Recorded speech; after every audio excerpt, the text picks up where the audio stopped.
All right, well, welcome everyone. Thank you so much for being here. I don't know, have we counted how many huddles we've had? We've had a lot of huddles. This has gone on for a long time.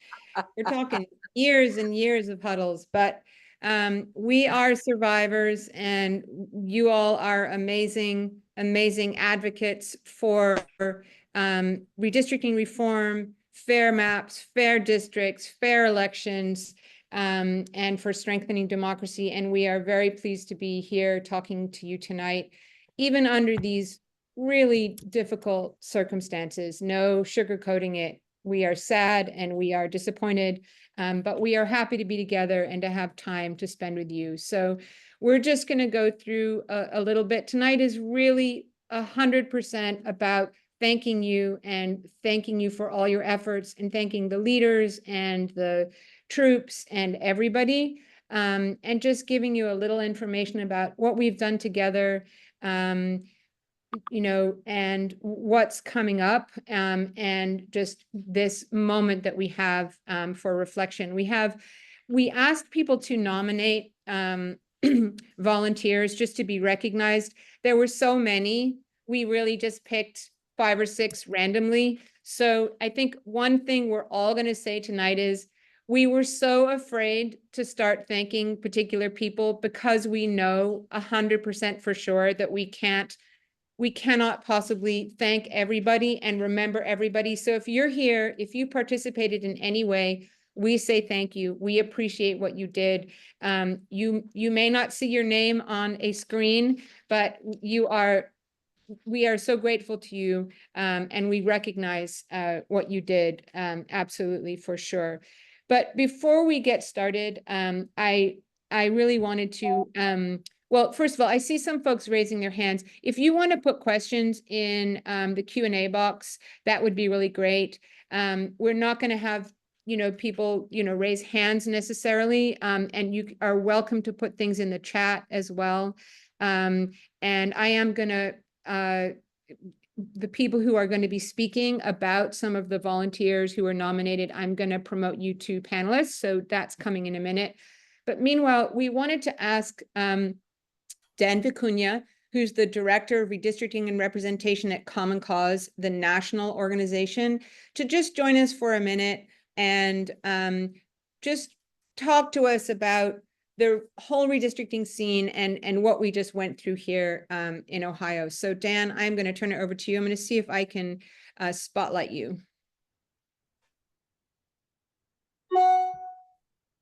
Yes, here we go.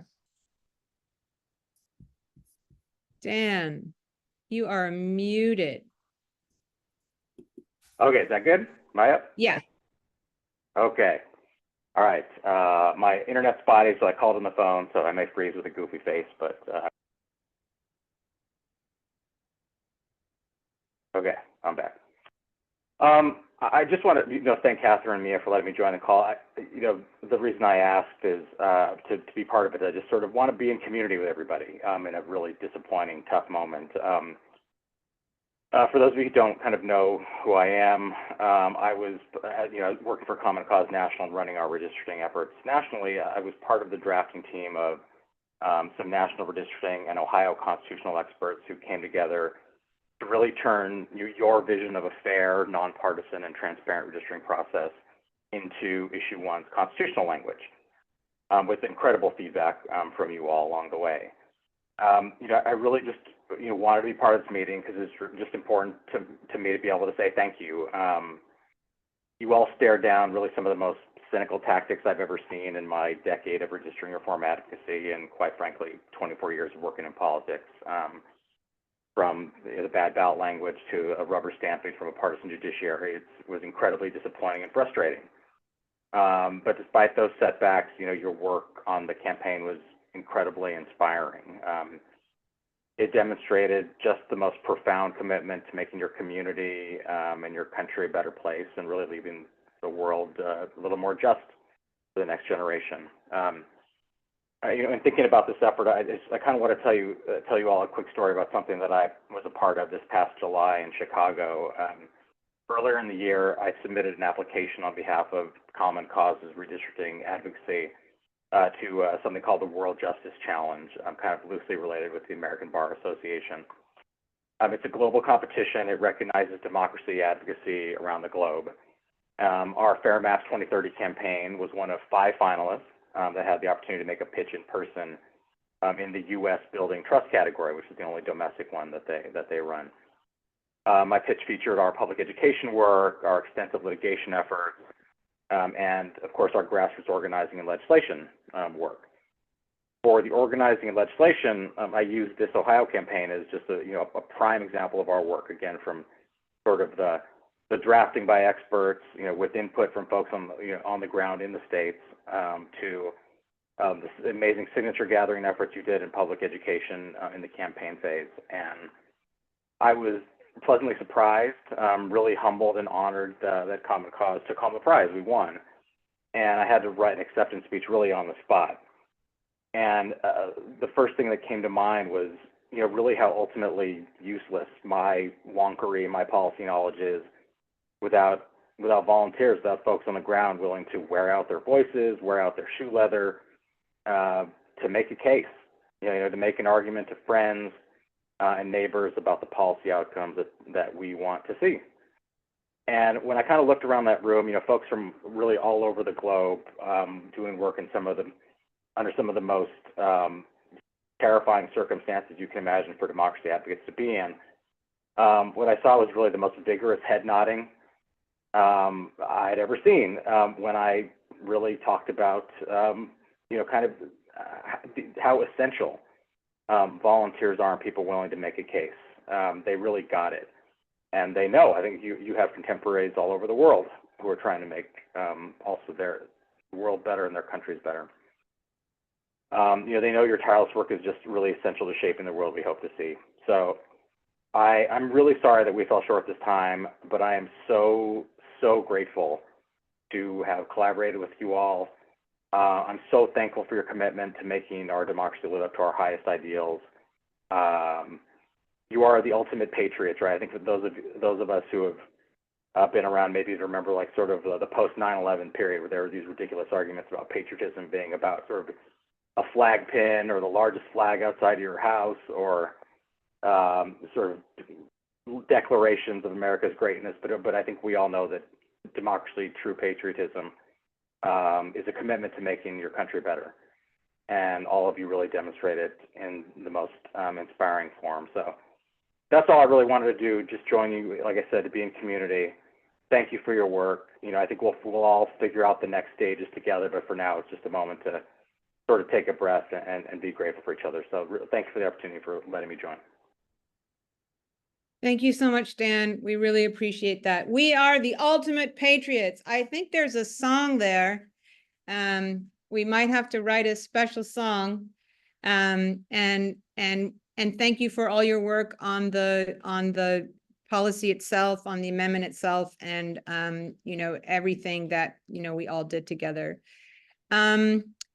I'm going to keep on going because we have a lot of people to thank, and one of our people who's going to do some thanking has to go to her granddaughter's concert pretty soon, so I want to make sure we get that. So I'm going to turn this over to Trevor, who's going to talk about our local leaders who ran their own operations all around the state. So Trevor. Thank you, Mia, and thank you, Dan, for everything you've done, all the help you've given us, and appreciate everything you're doing around the nation, and look forward to working with you some more.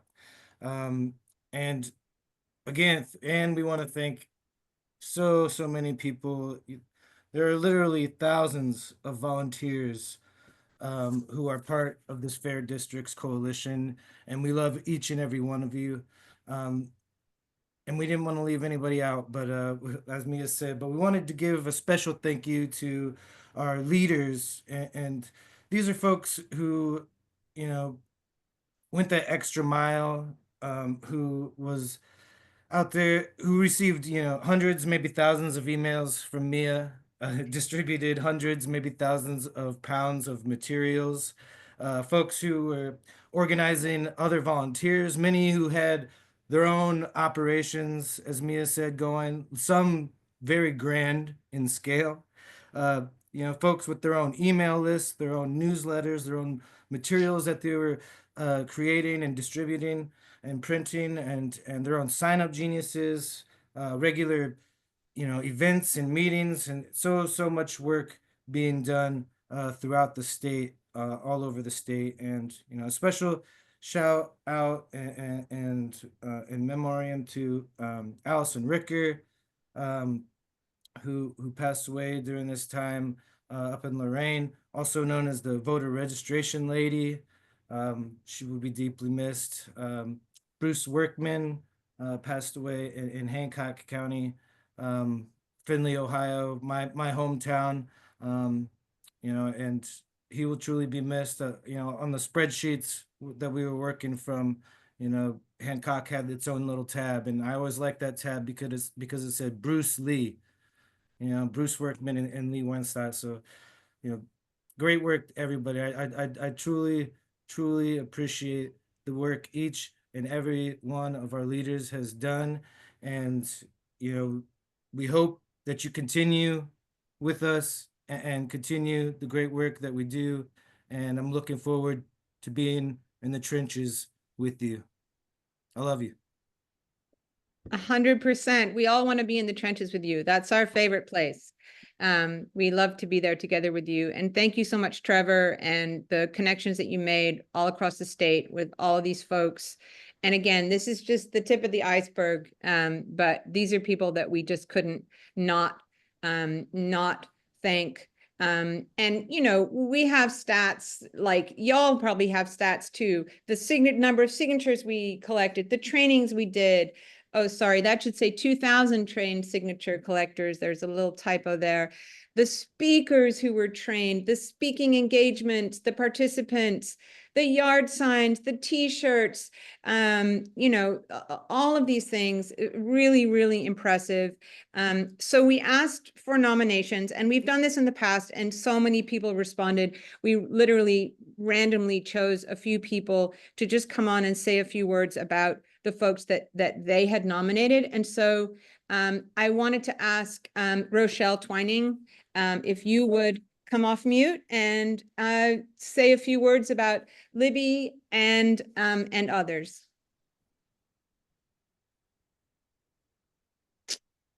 Rochelle, you might be on mute. Let's see.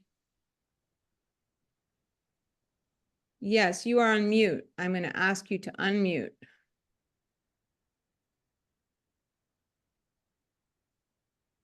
You go. Well, there we go. Yes.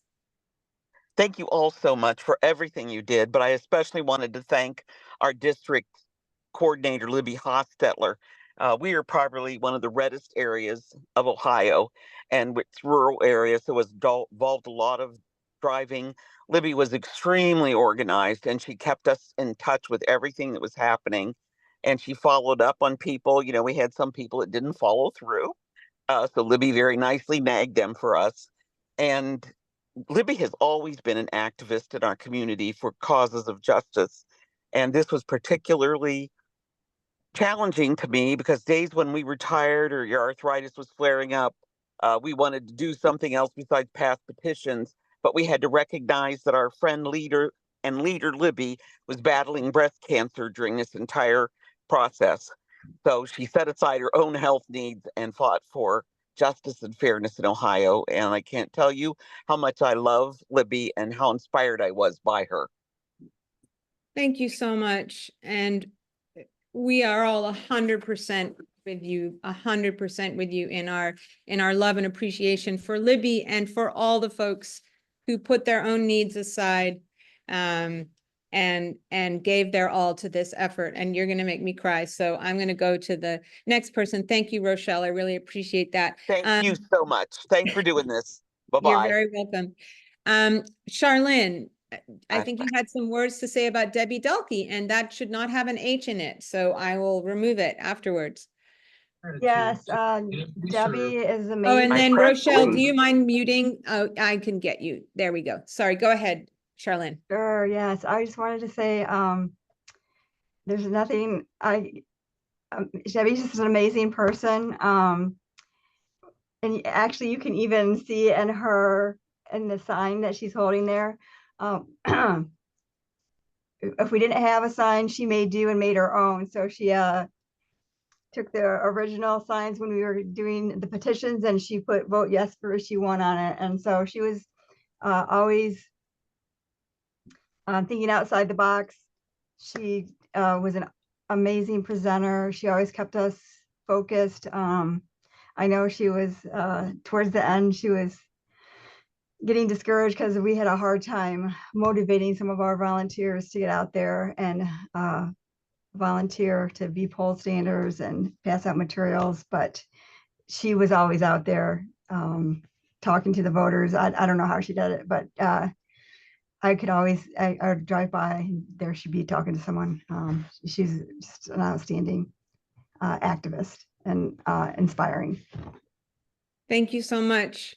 We agree with you. She's amazing. And thank you for nominating her.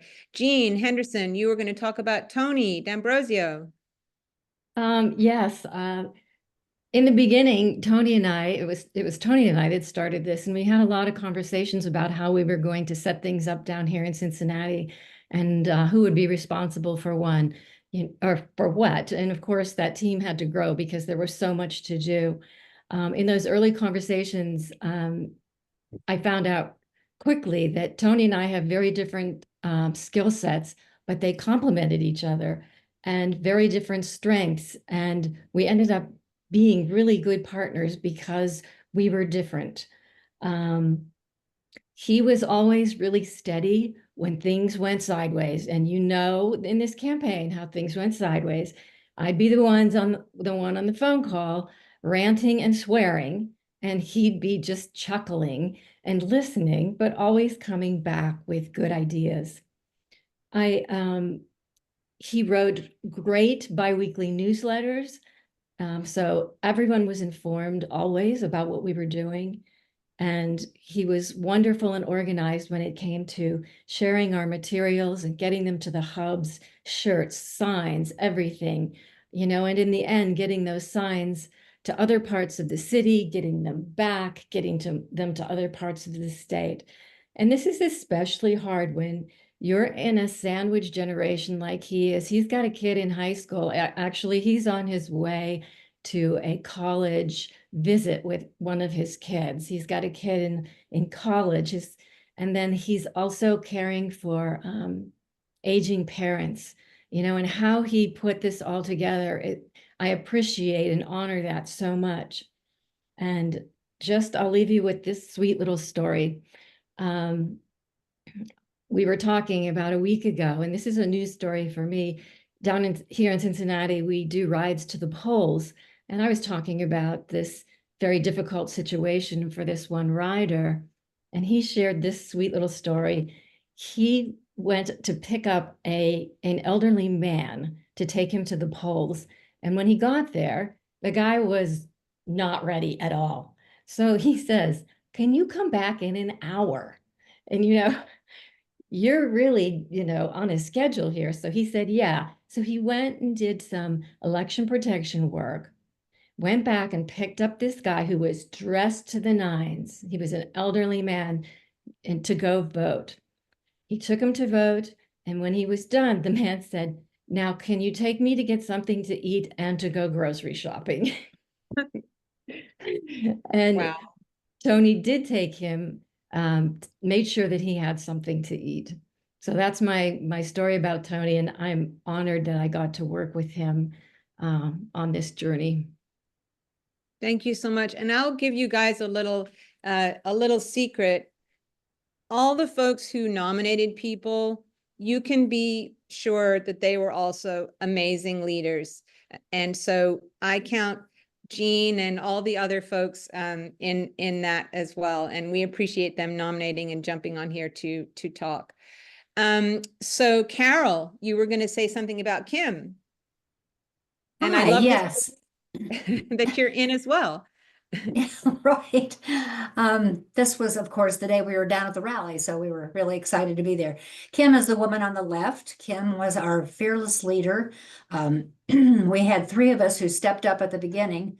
the two co-presidents, Diane DeJohn Antonio and myself, and Kim. And of course, I was thinking, oh, gee, I really don't know that I have time to do all this. And Kim was so enthusiastic, so excited to serve in this capacity, and turned out to be an amazing organizer. You can tell, obviously, she's one of our younger members. And her children, she actually got her kids involved, and they would help her package materials and help her get things out to people. Her husband donated an office space that we could use to bring people together to pick up their materials. And so it was really just a phenomenal organizing opportunity. And we came up with all kinds of extra events and things we could do. And she would send out the call and people would show up, and we would take care of business. So, and even later in the season, when she actually had some health problems herself, she kept fighting on and kept everybody in line and moving forward. So we really have a great debt of thanks to Kim Hall for all the work she did here in Stark County. Thanks, Thank you Mia. so much. Yep. And thank you to you as well. And then Sherry McMillan was going to say something about Andrew Green. Hi, everyone. Yeah. What a tremendous asset Andrew has been to this effort. I mean, truly. He was not only a leader here in Summit County, we worked together closely, but he also was the regional leader for our region here, which meant that he was responsible for making sure folks had their petition booklets, all the supplies that we needed, signs and everything, swag, for multiple counties, not just our county here, but multiple counties. And boy, is he organized. And he was the perfect person to take on such a huge role. Not to mention the technical skills and expertise that he brought to this effort. I would ask him if he could manipulate data on some spreadsheet that we had, and right away, boom, he was there doing it. And yeah, and then just he on a state level, I think he did some work in terms of collecting and analyzing data too. And so he kind of contributed all over. And we're just really, really fortunate to have had him be part of this project. And I hope in the future that he has an opportunity to do that again. And I want to thank everybody else too for all you've done. It's been a tremendous group project, and I've been honored to be a part of it. Thank you so much. And we have been so appreciative of everything Andrew's done, answering people's questions in Slack, the really technical questions about the amendment. How long do commissioners serve? What happens if this? What happens if that? He's always got an answer really quickly. It's a bit of a dagger in the heart when I think that Ohio could have had Andrew Green as a commissioner on our redistricting commission, and what beautiful fair maps we would have had. But pushing on, I will ask Angie to come and say a few words about Ann Isaacs. Thanks. So first I have to explain my outfit. So Anne sent me a text asking if I wanted a yes on one shirt to wear while I was pole standing, stating that it's suitable for day and tonight, just add pearls. So I'm wearing my pearls with my shirt for Anne. When we were circulating petitions, she was on a mission to get as many signatures as she possibly could. If we were signed up to be at the same location, as soon as I got there, she would leave and go somewhere that wasn't covered so that she could get more signatures. She asked forgiveness and not permission, and would go anywhere that she knew a community event was happening. One time I was dropping off my petition booklets, and as soon as she saw me, she goes, "I got arrested." What? She's like, "No, they kicked me out." But wouldn't that be fun? So she just loved being anywhere she could and getting as many signatures as she could. She could handle a heckler like nobody. We were at early voting, getting out the word about issue 1, handing out flyers. Anyone who would start asking her questions, She handled them with poise and professionalism and was just phenomenal to watch. She's just a role model for everyone. She puts her whole heart into this, and really appreciate all of her hard work and dedication. And it was just a pleasure to work on this with her. Thank you so much. I love that, and sense of humor is what keeps me going, and I just absolutely love it. Some of the staff also wanted to just say a few words of appreciation. So Elizabeth was gonna, say a few words here as well. Hi, everybody. So when we first talked about doing this, I a little bit panicked because I was like, but they're all amazing. How could I possibly choose? And so I had like all these sort of harebrained ideas about how to pick somebody. Oh, Jean, I just saw your face. Now I'm gonna burst into tears. And so I like put it in ChatGPT and like give me the order of like every fourth person who has a C in their name, or like anyway. So completely random. All this to say that everybody is just lovely and wonderful and did such a spectacular job. So quickly, Catherine LaCroix in Cleveland, thank you for always representing us so beautifully in the media and being available. When I would call you in a panic and say that there's a reporter who would like to do an interview and you can only basically say these 8 words, and can you do it in like 8 minutes from now? Thank you for doing that, and always for going to events that you just always nailed. Jean, what can I even say? You just were such a rock star in Cincinnati. I'm so grateful for your leadership there. So I can think of at least 2 times, but probably way more, that Jean was on vacation. So in Florida, in England, like returning my slacks and like, stop talking to me. Like, please go have a vacation. She's like, no, I can do it all. And she can, because she's amazing.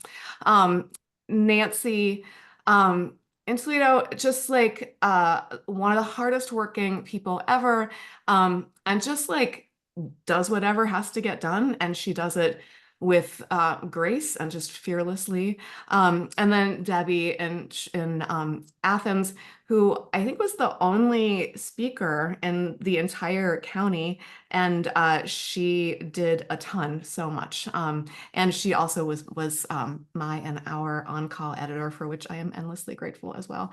And truly, like, I could say all these things for 130 people because so many people were so good. You did such important work, all of you, and I'm so grateful for your work. So thank you. 100%. Trevor.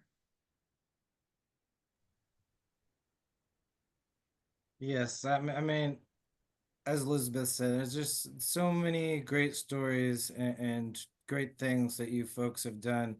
But I wanted to point out, like, when we were talking about, leaders with their own operations, and some of those being grand in nature.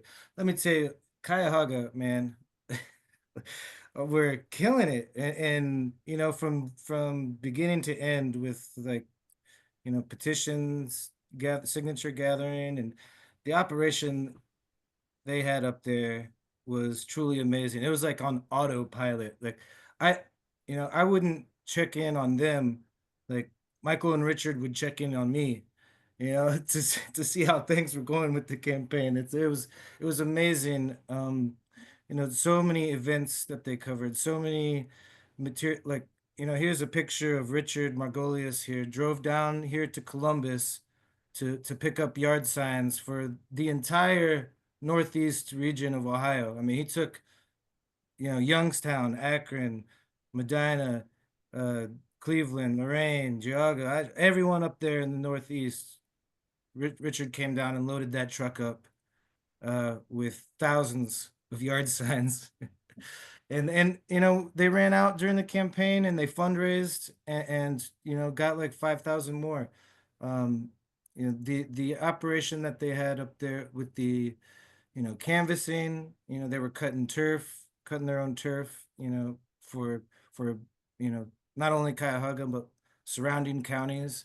The so many materials went through like the hands of that team, like along with like Andrew Green and Akron, like everything in that Northeast went through either Andrew Green or Michael Barron.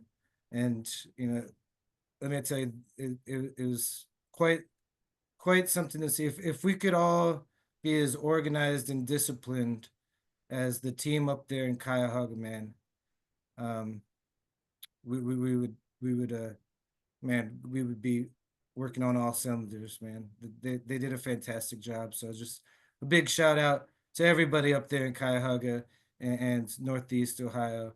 And thank you, Richard, and Michael. And Michael, Michael would drive around, you know, he would get all those materials up for the entire North. He would drive out to Lorraine, drive out to Oberlin, drive out to Huron, drive out to Portage and Geauga. So thank you guys so much. We appreciate you and everything that you do. Thank you, Trevor, and everyone. And Heather was going to jump in. Hi, everybody. So listening to all of these stories today, it's very obvious that so many people sacrifice things in their own personal life to work on this. And it was such a long process. We've been working on this particular one for over a year, and some people have been working for even longer. And we know so many people who have had health problems and had to take a step back. And Liz Nalepa in Mahoning County is somebody that I wanted to highlight, who has worked tirelessly and had to take a moment, but came back when she could, and just continued to dedicate herself to this work and be our leader out there. And we just really appreciate everything that she's done. And also, I just want to send her a little extra love right now for some things that she's going through. Sorry, but we're thinking about you, Liz. We appreciate you and we love you dearly. Thank you so much, Heather. Same from all of us. And yeah, same what everyone has said, impossible to thank everybody, but I just wanted to do a special shout out to the group we called the Office Ladies. That's the Office Ladies plus Trevor right there here in Franklin County. We had Lisa, Sarah, Susan, Tam, Sally, Mary, Annette, Colleen, and they just, they organized everything. They were in control of the whole thing, and they became this amazing team. And I think this did happen all around the state, that groups of people just took control and took responsibility for things, and they became a team and they became friends, and they are the Office Ladies forever. And I just appreciate everything that they did. So I hope y'all are getting the idea. We appreciate you, all of you, and everything that you did. And Catherine also wanted to jump in here with her own thanks.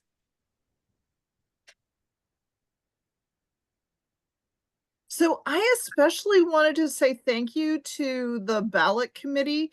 The Citizens Not Politicians campaign was incredibly challenging.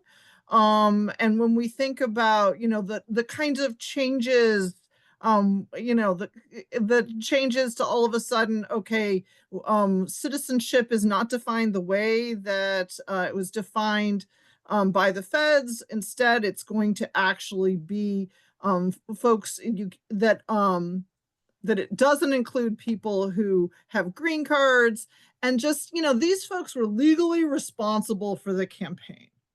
And so taking that kind of leadership, their name was on every single petition.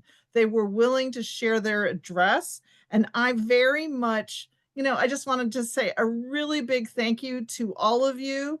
Mike Ahern is close to my heart, not just for this. I'm so impressed by Kevin and Michelle and Annette and Nadia. And I just wanted to say a great big thank you.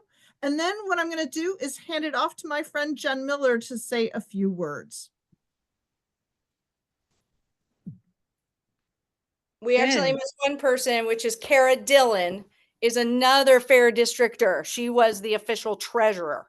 So Kara Dillon also, so I don't know if she's on here, but want to thank her as well. So that was really interesting. And we want to thank Maureen O'Connor. It's been really an honor to work with the chief. She, again, I'm just going to remind everyone, if you hadn't heard or didn't see it, that when she gave the speech on election night, she recognized all of us first. And so I think that shows how much she understood how hard all of us were working. And I do want to thank Dan, because one of the first things that happened was we had to pick out our experts that would work on the on the drafting, and I pitched the national Common Cause folks, and Dan was dynamite, and Maureen loved both working with both Dan and Kathy. So I want to just throw that out there, that they just brought so much help to making it a very strong amendment. And let's not be too upset about what they said about the amendment, because if it had not been detailed, they would have called it half baked. They were just looking for things to cause, to not like it, right? Sometimes folks just don't want to like a thing, and that was the case with those who oppose this. So, but I just have to say, I put so many miles in my car, but as much as I filled it up with gas, you all filled me up with hugs and smiles and hard work, and I mean, just family and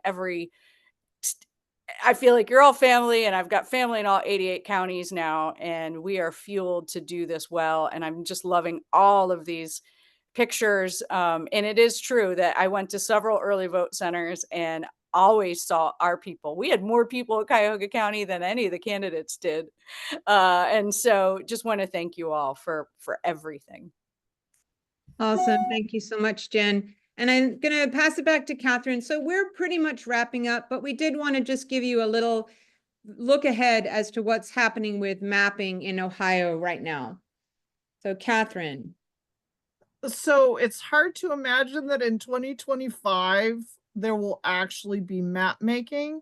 But because when the congressional maps were created in 2022, it wasn't an agreement including both political parties. The congressional maps are only lasting for 4 years, in this case, 2022 and 2024.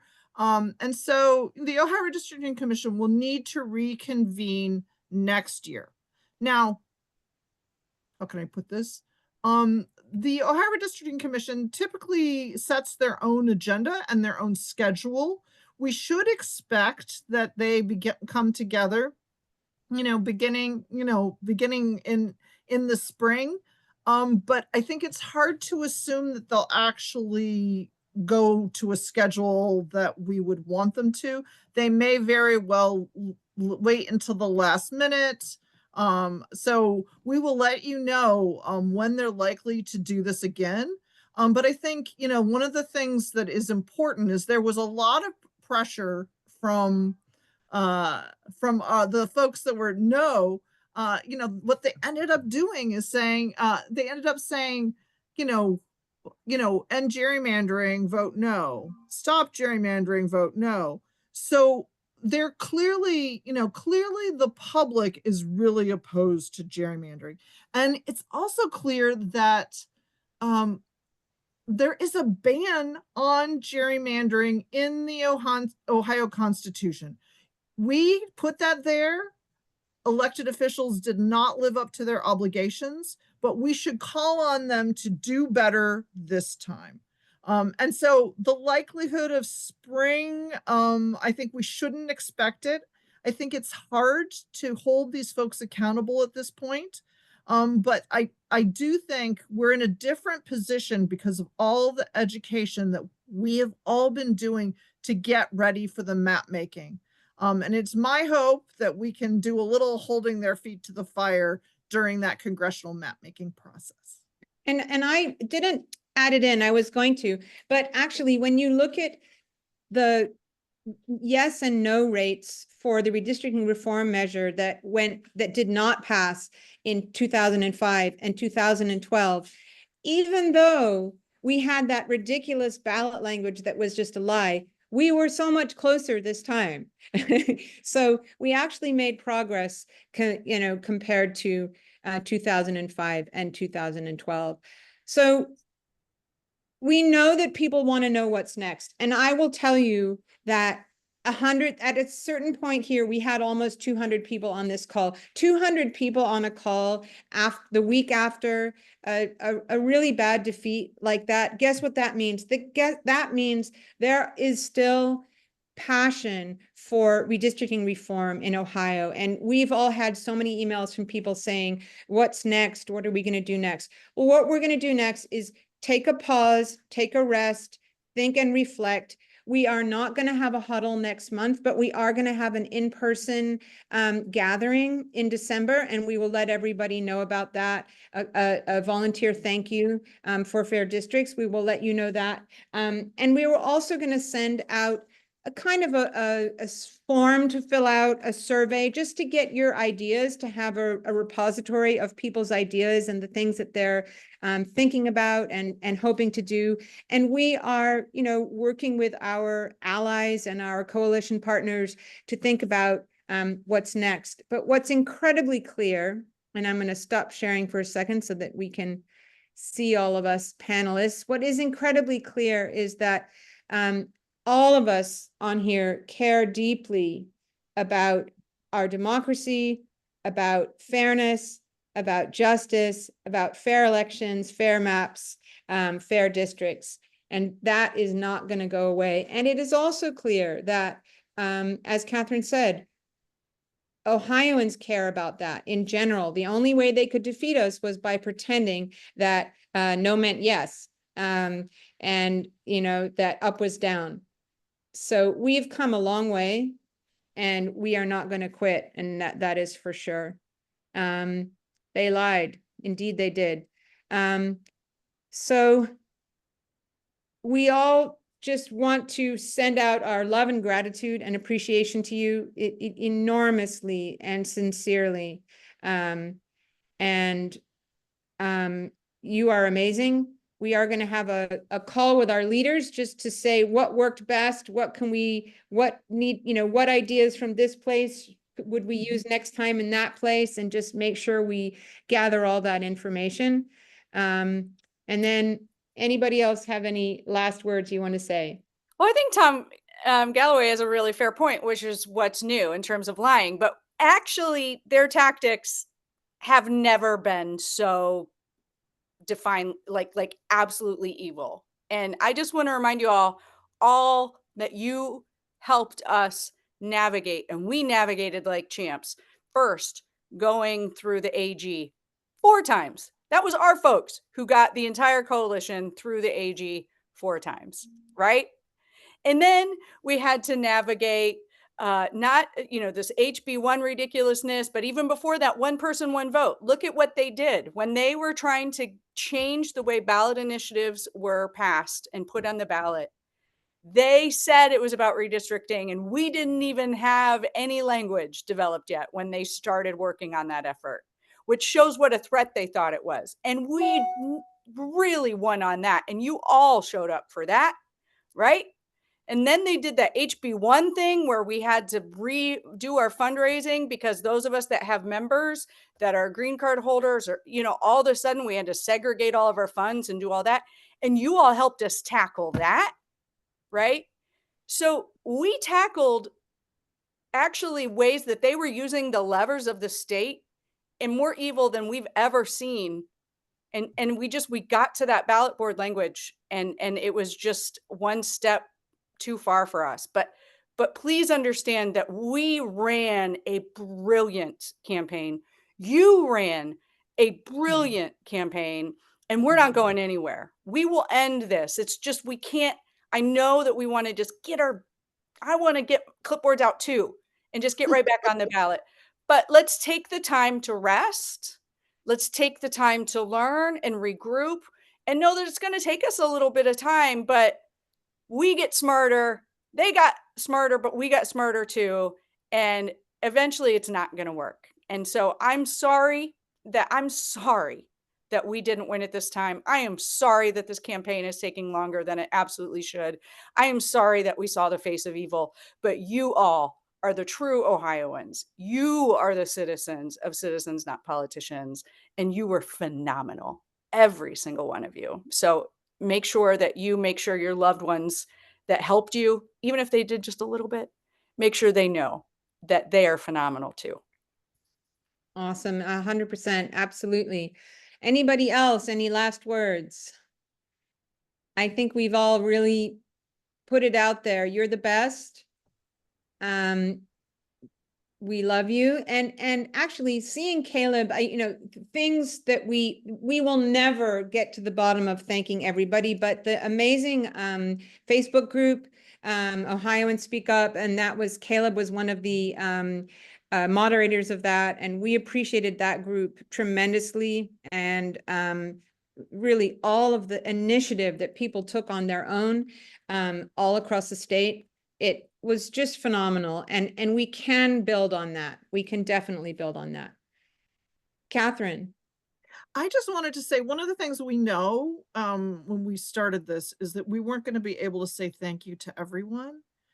And that means that what I'm going to ask all of us to do is to make a phone call, send a text, send an email. Please thank one another and spend a little bit of time, talking about, what it is that you want to do over the holidays. Spend a little bit of time having tea with a friend. Make sure that we express our gratitude to one another because this was hard.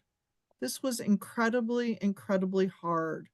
And one of the ways to get through this and to keep moving forward is to spend time together. And we can definitely lift up the inspiring work that you all have done. So please take time to reach out to friends and have a little bit of fun if you can as well. And I just, once again, thank you. Does anybody else want to say anything? I'm saying thank you to Travis and who joined us last Huddle, who just said something in the chat. Yes, anybody else want to jump in?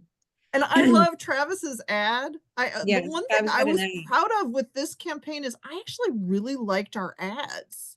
There was that nice one with Sam Gresham and Mhm. with Tom Roberts from the NAACP and PD Talley. And I have to say, I love Travis's ad. So Travis, thank you. And I also feel like this is a hard time in general, and we have created such communities together through this work. And I think that those communities will help us in these next strange times that we're heading into. And the communities that we built around this work are communities that we can stay with. And that's important too.